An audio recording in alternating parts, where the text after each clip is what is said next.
Y a mediados de semana comenzamos con la Lotería Mexicana. Te canto con las cartas lo que en el deporte siempre encanta. Échale pues. Y que se pone sabroso, ya que el técnico del Toluca, José Saturnino Cardoso, renunció a su puesto por sus resultados penosos. El Diablo Mayor, aunque esa no es su carta, sacó la casta y por orgullo dijo adiós a su casa. Que nos toca un desafinado son y por eso le dolió en el corazón.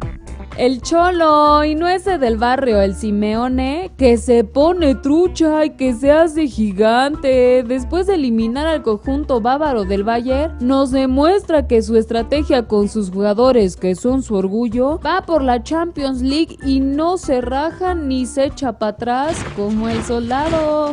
Y que el ex luchador olímpico, Vyacheslav Olivnik, chale, ¿cómo rimo eso? Hasta parece impúdico. Cuando una patrulla detuvo el andar del exatleta, que demuestra por qué ganó el oro en Atlanta en los 90 y que se surte a 7 policías, todo por andar paseando en su auto por las calles de Kiev, Ucrania, fumigado en alcohol como la araña.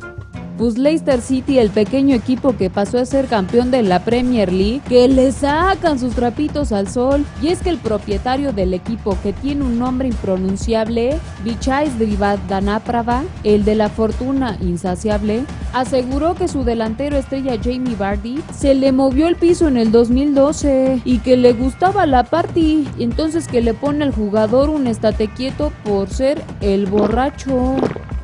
Y que no me convocan al Alan Pulido por su conflicto legal con Tigres, qué mal desatino. El timonel del Tri, Juan Carlos Osorio, aseguró que el chamaco tiene de todo, le faltó apoyo. Por eso me le dieron una patada en la cola con la bota y que me lo botan.